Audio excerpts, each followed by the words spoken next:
What's up, everybody? It's your boy AD, and that's all day. And I'm in here to do this week's, earlier this Monday's Raw review for August 8th, 2022. The headline for the day was AJ Styles beat The Miz in the chaotic no disqualification match. Now, I know it says that, but this picture is like, okay, but the picture make it look like he lost, right? It doesn't really look like, how could he win? But we'll get into it. This Raw had some interesting things. So it started off by basically going through SummerSlam stuff. You already know. It's talking about some other things, and then they also introduced a new women's tag team title tournament, where basically it's going to be like 8 different teams going against each other in a tournament type, style type matches or whatever. And it's some new teams on here. Some teams they just splash together. But out of all the teams, I say the ones that we should really keep an eye on is the new girls that they added, which I'll mention when they talk more about them, and Io Sky and Dakota Kai. I mean, you never know. Somebody else might shake it up, but they kind of just made it in. Them and Bailey been getting like all the shine, all the attention. So, but it started off with Bailey, Dakota Kai, and Io Sky challenged Bianca Belair, Alexa Bliss, and Asuka to a match at WWE Clash at the Castle. So yes, they're gonna be having a match at the next pay-per-view, 3-on-3, which I figured. I figured they should just go ahead and build it up to that, so we can go ahead and see y'all in it. Bianca, I guess she gets thrown in it. She don't have to put her title on the line. And yeah, and then it ended up turning into a big brawl. They all came out and they all got the brawling after that. So they hyping that up.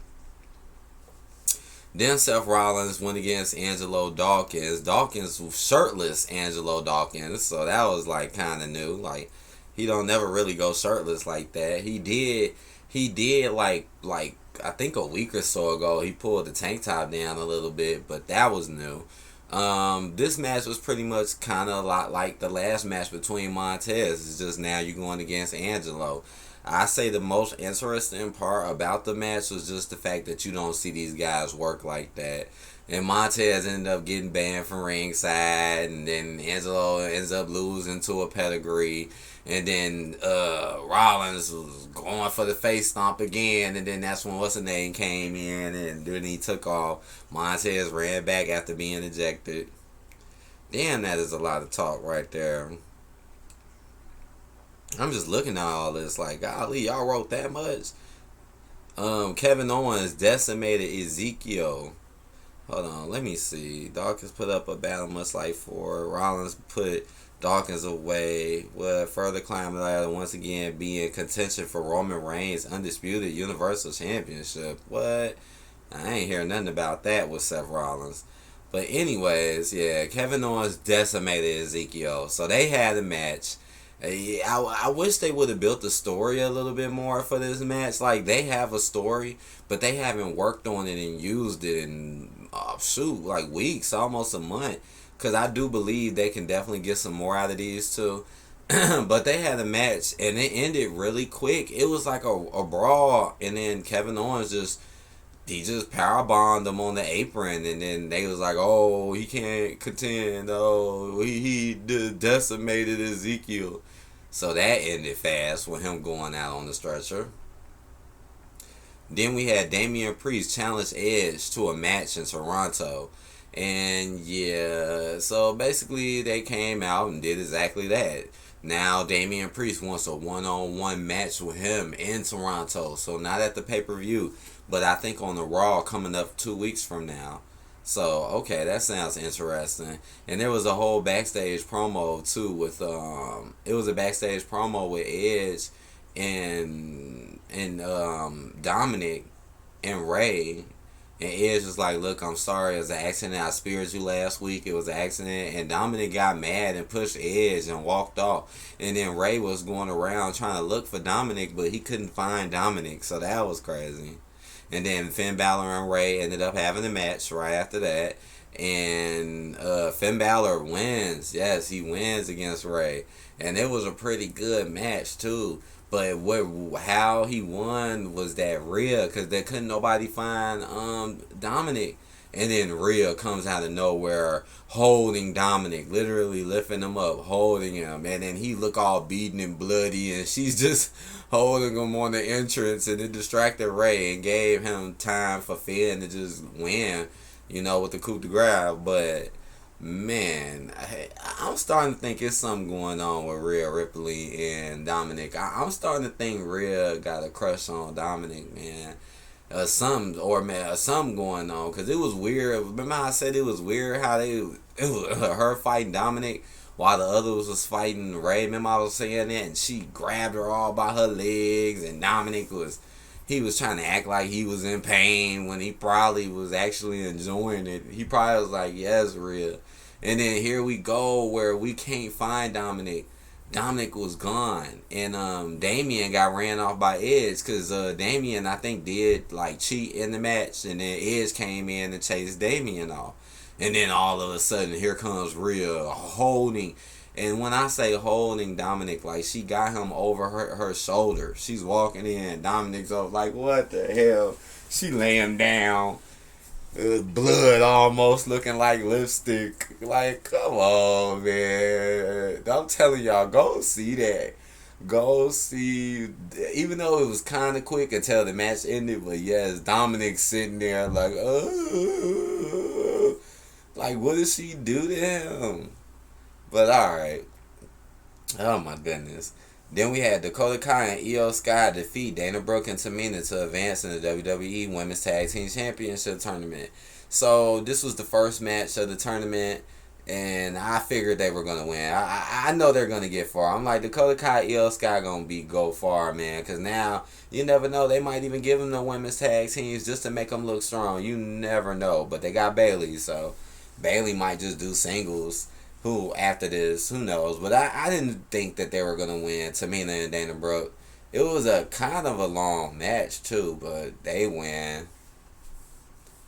Then we had Bobby Lashley defeat Ciampa to retain the United States Championship. So Ciampa, who actually ended up winning the Battle Royal and he ended up winning that one gala match, and then ended up winning another match to get his opportunity shot against Bobby. But yeah, Bobby ended up winning.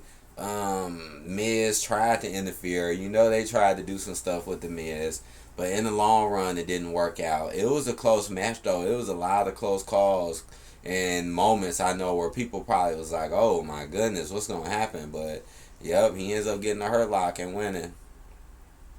Then we had Omos defeat Andrea Guerrero and Spencer Slade. Now I know in the handicap match, I know some people might be like, who? Who did he just say? No, basically jobbers. Omos doesn't have any storylines right now. Him and Bobby is done. They don't really got nothing with Omos, so now Omos is jobbing people out. Kind of what he kind of did when he first started getting on his own. So that was quick, fast, and to the point. Then we had Dolph Ziggler go against Chad Gable, and Dolph Ziggler picks up the win. It was, I think it might have been a little interference, maybe from what's her name, but from Otis, but nah, not really though. It was pretty much to the point. Dolph been looking kind of strong ever since he came back, so keep an eye on him. Then we had AJ Styles going against The Miz in the no disqualification match, which was the main event, which caught me by a little surprise. You don't see them go at it like that too much in main events. And it was a no disqualification match, so it was chairs. It was a lot of outside the ring work. Ciampa tried to run in. All types of stuff happened. I say some of the craziest moments was when Miz, as you could see through the chair at AJ, he literally hit that and then hit the face crushing finish and still did not win, which shocked me, because that chair really connected. It really connected, man. But he didn't, man. And he ended up, I'm trying to think how, because I just recently watched it again, and I'm like, how did AJ end up winning this one? Because a lot happened. I think he kicked him into the chair, right? Yeah, the Miz was finna go for the figure four, And then yeah, AJ just kicked him into the chair that was hung up in the corner, and then that's when AJ got up, hit him with the Styles Clash, and then that was the end. And then in the very end, that's when some dude popped out in the audience. I don't even know who that dude was. And the crowd got all crazy. They barely showed it. Let's see what they say. After the Miz hit the Skull Crusher finale, with the help of the steel chair, Styles valiantly kicked out and executed the Style Clash. Okay. Then it says, after the match, Dexter Lumis was seen being ejected from ringside, creating a mystery for the WWE Universe. So, who is that? I'm going to have to look him up. I'm not going to do it now, though. But, oh, there we go. Dexter Lumis. I don't know who that dude is, but apparently he's ejected. I don't know. It was like at the very end when AJ was standing there, after the match. So I don't know if that's going to lead into something. Why now during that match? I don't know, but that was Raw. Raw was decent. I'll give Raw a 3.5 this week. It was actually decent. It wasn't terrible. 3.5 out of 5. Just to let y'all know. So I hope y'all enjoyed the review. I'll be back for SmackDown. And I'll be back maybe if I have some other wrestling topics, some other things I want to discuss. So I'll keep y'all informed. Hit that like button, comment, subscribe if you haven't. And I'll see you guys on a later tip. Peace out.